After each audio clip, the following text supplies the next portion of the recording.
And I proudly pass the gavel back to the chairman. Thank you all on the committee and commission and agency for getting through that. That's pretty funny. Two motorhomes. That's only a difference. You know, Commissioner Cox, well, wait on. I echo what you said earlier. I think it's the first time I've ever been in a commission that dove, quail, and turkeys dominated the show. I love wing hunting, man. This was a good day. All right, we will now move over to Retention and Recruitment Committee. Chairman James Stroud, sir. Thank you, Chairman. I'm going to quickly give you an update on our show. And I'm going to try to, with every meeting, sort of give you an update and what's happening with it, because it is evolving pretty quickly. But we had, Don and I had a meeting with the production people a few days ago, and we met our new host. His name is Eric Baker, and he's a great young guy. He's a musician. He plays acoustically. He's well aware of what we're looking for, and that is someone that can expand the base of who watches the show. And so let me just take a little time to talk about that. So Eric and I are preparing, he's a really good writer. He's preparing a song, which we will record and do versions of those, and it will be a theme, and it'll also brand our show. If you look at some of these images up here, that's Eric there. A few things had to happen before we got to that spot. One is we had to make sure that Tennessee Uncharted was not in a place where we could have some problems with it as far as other people using it. That's one. And then two, because of what we want to do with the show and with the brand and with our program and the things that we're going to be trying to do, we're going to probably end up outside of the state with this. And we wanted to make sure that we were able to have this name and it not be any conflict with it. So those are some of the images that we have. The music is going well right now. We're probably going to record this song in the next few weeks or a few days, and I'll let everybody know so you can come by and check it out. The other thing that Commissioner Cox and I have talked a great deal about is that what do you do with this program? If you look at the original program or the one before this, we had, first of all, we were on PBS, and that was about it. We had a studio inside with some hosts, and it really didn't go very far as being as appealing as what we need to do right now. So we decided to get rid of that. We decided to get outside, go to all the regions, shoot those regions, and even though we have the PBS that we're using, we are planning on expanding it not only visually with DVDs and the music, but also with the programming that we feel we can do outside of PBS. Now, there's some restrictions because one of the things we talked about was our logo, which is, I mean, this makes sense that this is what we're talking about is us. So there are some restrictions that PBS has for that. So what we're going to do is we're going to abide by the restrictions, but because of the outside usage that we're going to have, and it's going to be quite a bit of, I think, an opportunity for us with this show. We're going to go ahead and cut inserts. So if he's on a location, for instance, and we want to use our logo at those spots, we'll use those logos. And then we'll insert those in our programming outside of just the PBS program. Two things happen. One, it saves time. Two, it saves money. We also have a chance to have the program a lot more interesting outside of that because we can be beyond what we have to do just for PBS. So that's a bit of an update now. They're getting ready to shoot. They are shooting some things right now. We want to make sure that they're all across the state, and they are going to be shooting all across the state in all regions. And we're going to be touching on that fine line of hanging on to our hunters and our fishermen, and our sportsmen, but also bringing in family activities and situations for the children, wounded warriors. And so that's going to be some of our programming. The treatments right now that Joseph and Don and I have looked at, that Joseph and Ellen have done, along with Eric, is pretty amazing. It's quite a different show compared to what we have been used to. Not that the one before was bad. It's just that we had to evolve, and we had to get on top of this thing, and we had to be able to compete with our other states as far as having this kind of programming. But we do want to take it beyond just the programming. We want to take it beyond just letting it be seen on shows. We want to make sure that we are actually utilizing this so that it'll help us in our funding and so forth by utilizing the music and the fact that we have great tourism and we have great outdoor activities. And then lastly, what we're going to do is, as we get this to a place, we want to utilize one of the huge assets in our state, and that is our entertainment industry. And so we're going to make a real effort to include that for our show, which I think will expand the viewership of it, and also make it, Commissioner Cox, it'll make it, I think, a lot more, give us a lot more opportunity to get outside of just certain programming in certain cities and certain situations. So that's sort of an update on what we have there. Any questions that I can help you with? We haven't discussed too much about programming, and you brought up what a variety of programming. The original intent of the show, I believe, was this was a marketing tool to try to help funding revenues, selling licenses, and we did a good bit of that with the other show, but we did a good bit of stuff that is unrelated to any revenue that we are going to get. So I would encourage you to encourage them that our focus is revenue. Right. This is an investment. We need to get it back, and I'm not talking about just paying for the show. I'm talking about selling licenses and, whether it's, and eventually other users, so the canoeing and the other things will be fine. But we need to focus now. The restrictions about hunting and that kind of thing, is that just NPN, or is that all public television? No, it's just that, and it's really only logo restrictions. Well, now, we had one on the other show. You did at the beginning, you did at the end, and sometimes they would allow it in the middle, but they have changed the situation to where we can still have it, but we can't have it as much as I wanted it, because I wanted it every second of the show. I wanted it somewhere being seen. So they sort of shut me down on that, but what we did, Don will tell you if you want to, Don, on our last meeting, the direction I gave them was, look, utilize our logo and our situation as much as you can, and if it goes beyond that, then make sure that you abide, of course, by the rules. But go ahead and edit this thing in a place and in a way that will get us up to that spot. And if we go over the line, we just take it back. But that's what I was talking about, is doing inserts, Bill.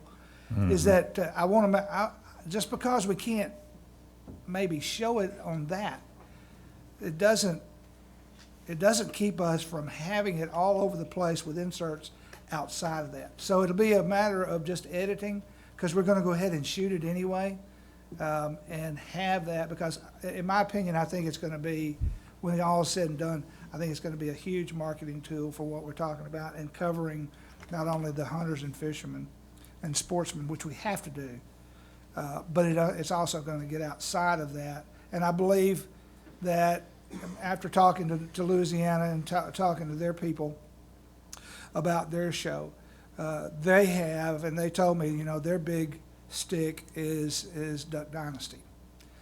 But they told me, he said, look, you guys have the asset of assets, and that is you have the entertainment industry.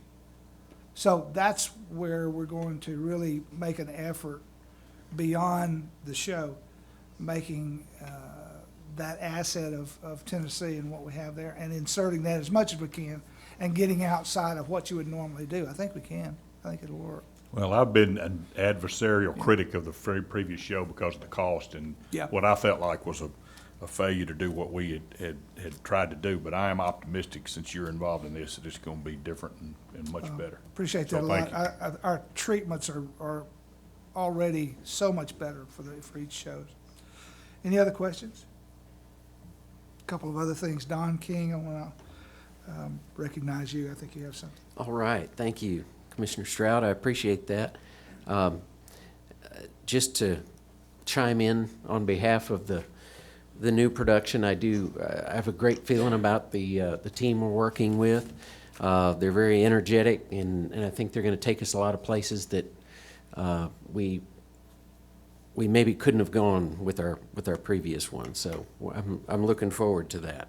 I just wanted to, and this is an item and a presentation that I wanted to bring to you as a matter of information. Not going to require a vote, and maybe a little discussion if you want, but anyway, we'll keep it really simple here. And I just have a few pictures I'd like to share with you, and a few names that I'd like to let you know who had a part in this. About 10 years ago, we put in an improvement budget to purchase some trailers that we could outfit in the way of display trailers. This happened to be one of them, or one just like this was outfitted within Region 3. Dan Hicks took it upon himself and got the trailer outfitted and carried it to many an event over the last 8 or 9 years. And about a year ago, State Parks came to Dan and through a contact he had and asked if it would be possible to borrow that display trailer for about a year so that they could celebrate their 75th anniversary and put a really nice wrap on it and do some improvements to the inside that would be beneficial to us overall. So Dan asked me what I thought about it, and I thought it sounded like a win-win to me. So we took them up on their offer. They went ahead and upgraded the trailer, and everything was going fine and dandy. They were taking it around the state, showing it at Titans games and other events, and lo and behold, it got away from the driver on 840, flipped over, and was totaled going to a Titans game last year. So anyway, long story short, we ended up with another trailer very similar to the one that Dan had that was in Region 1 being used for another purpose. So we sort of commissioned it to turn into our display trailer, and hopefully you've had a moment or two to step inside the one we've got parked out here and take a look around. Well, this is what it looked like in the very beginning. Don Crawford, who's here, you'll hear from him in just a little bit, and Mike James from our print shop came out and took all the original plywood and everything off the inside walls so that we could have a fresh canvas to start with. And the trailer was taken out to Donald Hassey's farm, and he's our angling and hunting outreach coordinator here in the Nashville office. And he kind of took this project under his wing and really shepherded it along the way. This gentleman in the photo here, you might recognize him as my predecessor in the I&E chief spot. Dave Woodward recruited him to come and volunteer his time. He spent many days working on this with us. Here's another inside shot. I was a little part of the, we were joking when we were doing this on the day that the insulation was being put in that the work we were doing there was never going to be seen by anybody except for in this photo, so we'll claim it right now. There is Jason Harmon and Freddie Couch working on the inside of the trailer there, redoing the wiring, just totally redoing the thing. We put some better vents in for better airflow. We're not using air conditioners in it because both doors will be open at all times, and the airflow seems to make it very cool inside. There's Donald Hassey up putting I think they call that a cool seal on the top of the trailer to fend off the rays from the sun, keep it a little cooler inside, and also seal it from make it watertight. There's Dave again, Freddie Couch up on top, inserting the power vent. Freddie working on wiring and building a false wall in the front. And as the wood goes up, that'll start to look a little bit more like it does now.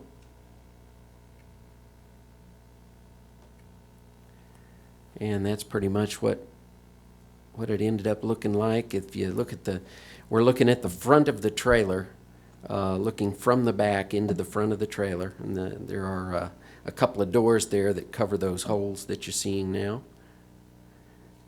And the back of the trailer drops down for handicap access. And if you've been in there, you note that there's a big graphic on that back wall that sort of fills out the decoration of that. And it's been wired for at least 4 televisions. And these are the gentlemen that were involved in putting the wrap on up in Hendersonville at Wrap Enterprises on the day we went to pick it up.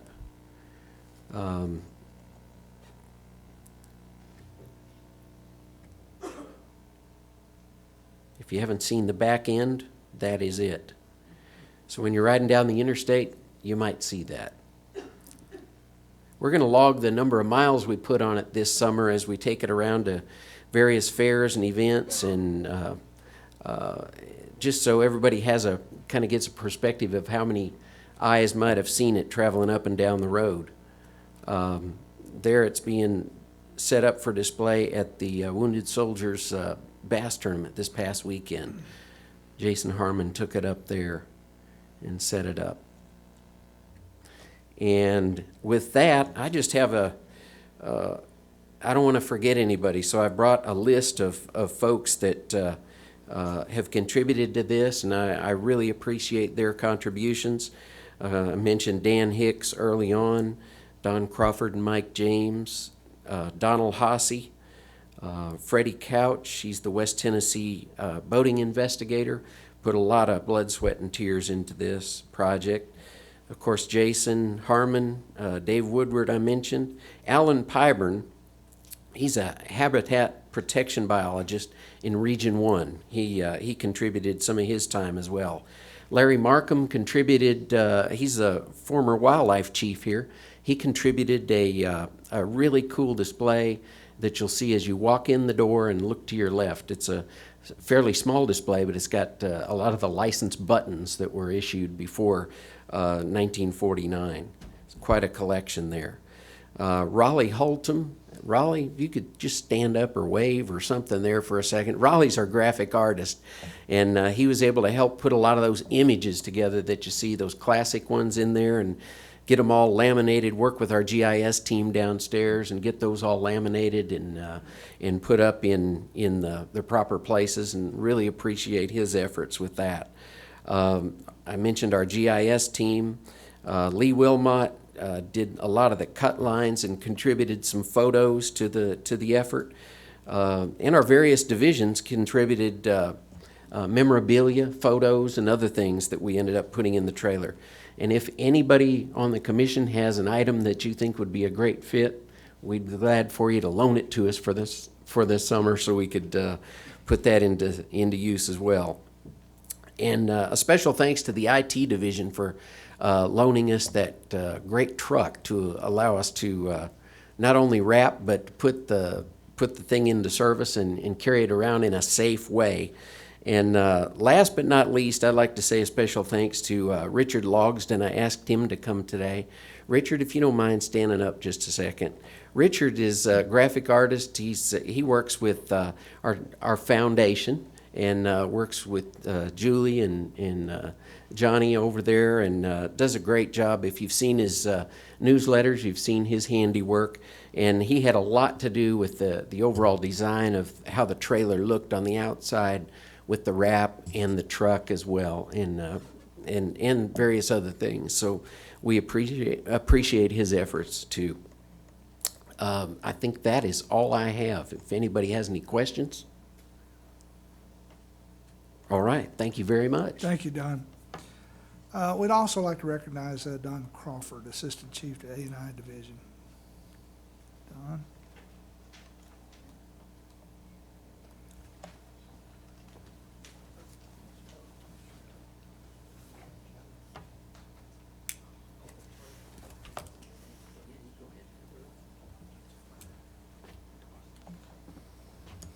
Let's see, it's on here somewhere. That's it. Okay, cool.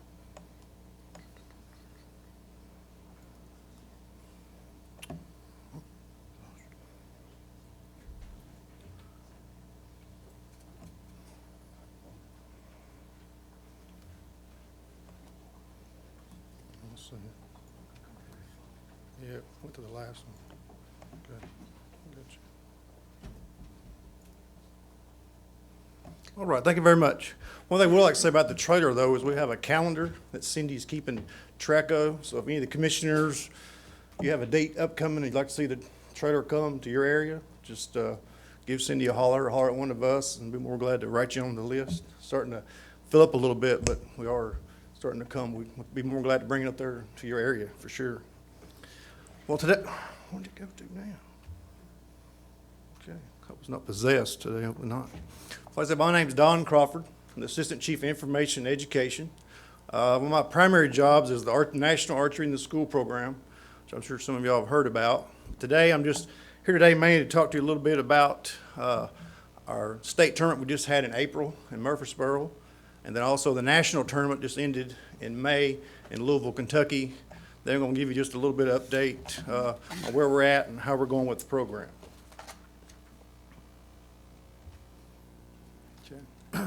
This year, like I said, our state tournament was April 3rd and 4th. It was in Murfreesboro at the Miller Coliseum. This year was the largest we've ever had. We had almost a little over 1,500 kids came this year, representing 80 schools. So like I said, this is one of the largest ones we've ever had. And first of all, with the Archery in the School program, I especially got to thank everybody for all y'all's support, especially the commission, all the staff, all the region guys, all the regions, sending out all the people to come help us. Because to put this on, just one person can't do this. It takes about almost 60 people to put this on. And I mean, it's a pretty well-oiled machine, how it's been working for the last 8 years. And I have to give all the credit out there to all the guys and girls that come and help me.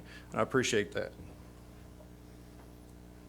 Just give you a little bit of information about the tournament. What they do is each kid shoots 30 arrows. They shoot 15 from 10 meters, and they shoot 15 from 15 meters with a total score of 300. And this year we saw about a 25% increase from what we had last year. And so this coming year, we've sat down and discussed it. I think we're either going to have to go to regional shoots, or we're going to have to, add another day or another couple of flights on this tournament. We don't know. We're going to try to decide that here shortly, real quick, for sure. This year, our winners at our state tournament for the high school division was the White County High School. And the high school division is 9th grade through 12th grade. Whitworth Buchanan Middle School, which they're from Rutherford County, was our middle school winner. They're 7th and 8th grade and 6th grade. And then Christiana Elementary, they're also from Rutherford County. That's our elementary, they're 4th and 5th graders. And that's what the program runs from 4th through 12th grades. So that's pretty good how they did. We had 394 students from Tennessee go to the national tournament this year. It's probably about the most we've ever had to go up there this year. The first place teams automatically get a bid. So the teams you just saw got an automatic bid. They also shoot as teams, and they also shoot as individuals as well. The top 10 individual males and females in each division also went. And then also we had several teams that qualified just because of their certain score that they had. But this year we did have 394 students that did make it this year to the national tournament, which was held in May in Louisville, Kentucky. They had a little over 12,000 kids come to the national tournament this year. Last year they had, last year it was about 10,500. This year they had a little over 12,000 come. It's a spectacle. You need to go see it if you've never seen it one time. It's pretty awesome, that's for sure. This is Isaiah Gardenhauer from White County High School. And this is Laurel Thompson from Chet. Chet is a homeschool group here out of Nashville and Ashland City area. They're in Cheatham County. And they were our top male and female winners of our tournament this year. And they went on this year to the Nationals. Isaiah shot a 294 at our tournament, which is the highest we've ever had. Laurel shot a 289. She shot a 289 this year. And this year at the Nationals, Isaiah came in 10th overall in the boys, which is the best we've ever done. And Laurel came in 13th overall. So they did really well. Our teams didn't do so great. White County High School came in 50th out of about 147 schools. And then our middle schools came in, one of them came in at 50 and the other one came in at 44. But we're getting there as far as team-wise, but individually I was pretty proud of how they did, that's for sure. Did really well.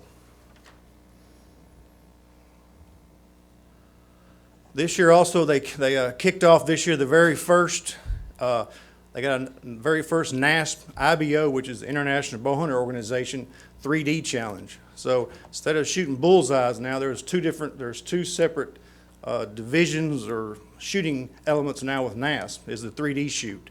And this year we had 93 of our students participate in the NASP tournament for the 3D challenge. And I think this program right here is only going to get bigger and bigger as far as the 3Ds. So, I mean, the kids can shoot, we can shoot with, the thinking is that we do the bullseye tournament like we just did in April, and in the fall we come back and we do a 3D tournament.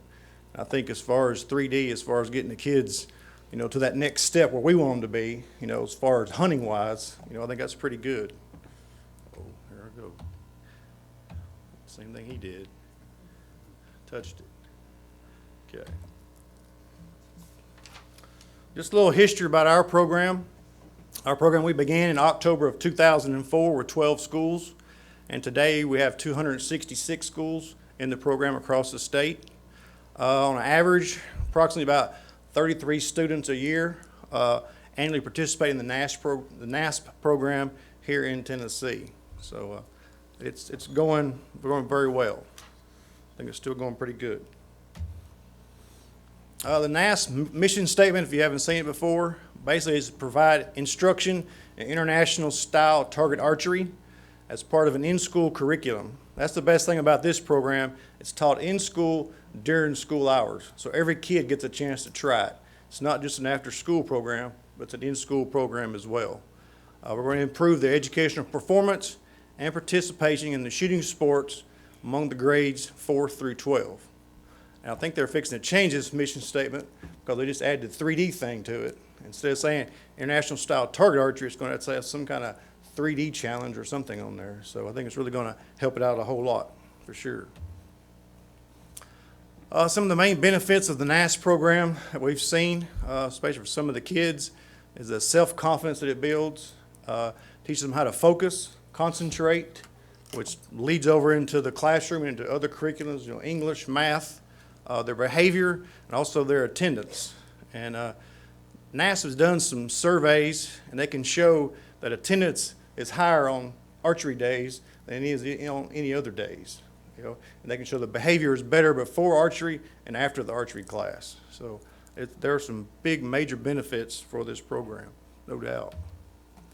Just a quick status of the NASP program. Right now there's about 8.8 million students to date that have gone through the NASP program. And every year approximately 2.4 million will go through every year. Just give you a little focus on that. The Little League Baseball, they have about 2.2 million kids that play Little League Baseball a year. So archery, the NASP program is a little bit larger than the Little League Baseball at this time.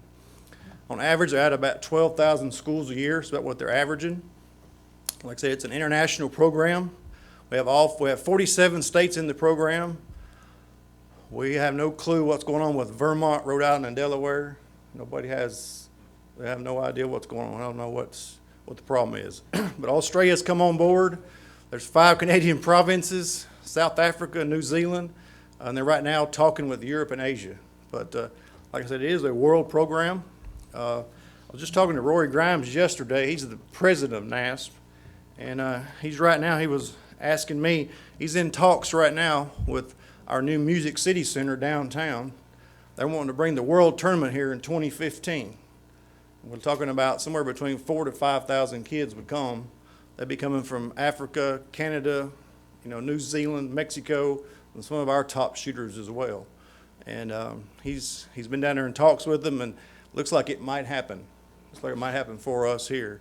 So if it does, I'm sure they're going to ask for some manpower help from us, and we'll just have to see where we can go from some of that. We'll see what we can do with it. But so I'll give you that was pretty cool. It'd be kind of neat. Like I said, Nashville is not only for students, with athletic skills and abilities. NASP allows those students, with physical disabilities to participate. We've had them in wheelchairs. We've had them in casts. We've had them, shoot with just their mouth because they're missing appendages. I mean, it's about 94% of all the kids can shoot these bows and arrows.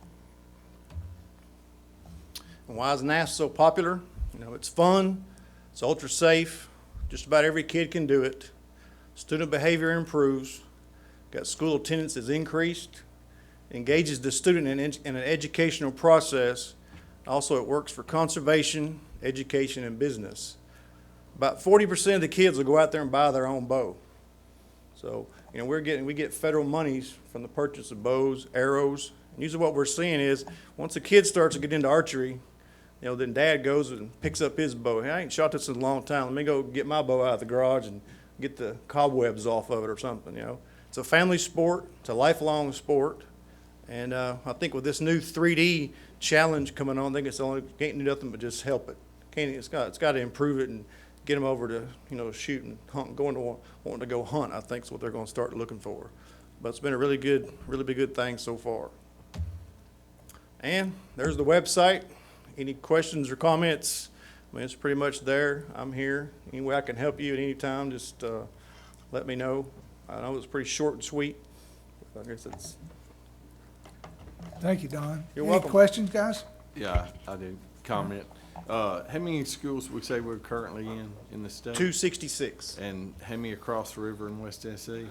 We have one. One. Yeah, once you get to Tennessee River, it stops because I don't, it's got to have feathers and a shotgun, I think. Well, So, yeah, I appreciate you coming up to Yeah. my home county, and I really am optimistic and think that we're going to start that program. I'm doing everything I can because I have some teachers that are excited about it, and we get the principal on board, I think we'll be good. But appreciate what you do. I've Thank got you. to set in your presentation. You guys do a great job, and I think it's a great program. I appreciate really do. that. Thank you. Thank you, Don. Let me make one more comment. Let me back up a little bit about the show. And I mentioned the music. I want to clarify something. In the past, the show used canned music, stock music. And we felt like that with the new format and things getting, in a much nicer, higher quality way, that we needed some quality music. So the music that's going to be done is by volunteers, and it's voluntary. It does not come off the budget. So I just wanted to let you guys know that that's not an extra added expense. Okay? Don, you got more? No, I'm done. I just We appreciate wanted, you. I wanted to thank Don too, Go. because obviously he came up to Bristol and helped put us in. And every kid that comes through my office, I ask them, they don't even know I was involved in it, but I ask them, did you get to shoot, do you shoot archery? And every one of them, their eyes light up, girls and boys, and their mothers and fathers standing there saying, yeah, and they want a bow for Christmas. I'm telling you, I keep encouraging the commission to really try to promote it in their hometowns because, it's going to, especially with this 3D thing, it's going to convert license dollars to us and get kids out of the house and involved in shooting sports and all. It's just amazing what it's done for my hometown. Yeah. Right now, if you look at this, look at some of the stats about, as far as hunting goes, about, the fastest growing element is the female population. And in NASP, just about every tournament you'll go to or stats you'll see, about 40% of the participants are female, which that's pretty large, as far as numbers. And yeah, I think the 3D thing, I think it's just a matter of time for it. I just think right now with I don't even know what those books and movies are, I can't remember. Yeah, Good Will Hunting, there's crossbows and all that. I just think there's a lot of interest in archery right now. I think that's one of the reasons the kids are interested in it too. Oh yeah, all those movies came out. Don't be messing with me. What is the name of that show? What is the name of that? 100 Games. What you said?